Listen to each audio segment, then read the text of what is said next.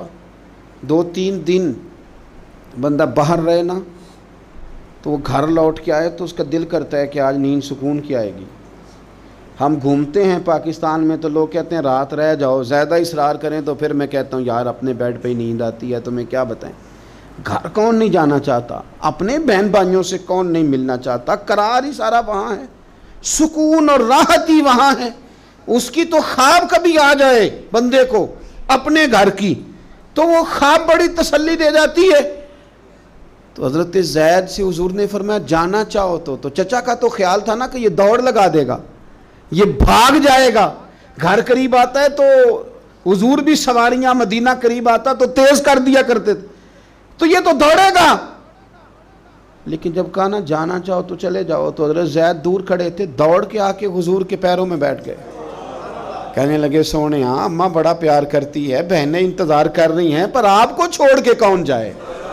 حضور آپ کو چھوڑ کے چلا جاؤں، یعنی آپ کو چھوڑ کے بولے بریلی کے امام، کہنے لگے تیرے قدموں میں جو ہے غیر کا منہ کیا دیکھیں، تیرے قدموں میں جو ہیں، تیرے قدموں میں جو ہیں، تیرے قدموں میں جو ہیں وہ غیر کا منہ کیا دیکھیں، کون نظروں پہ چڑھے دیکھ کے طلبہ تیرا، اور فرمانے لگے تیرے ٹکڑوں پہ پلوں، مجھے غیر کی ٹھوکر پہ نہ ڈال، میں جھڑکیاں کھاؤں کہاں چھوڑ کے صدقہ تیرا۔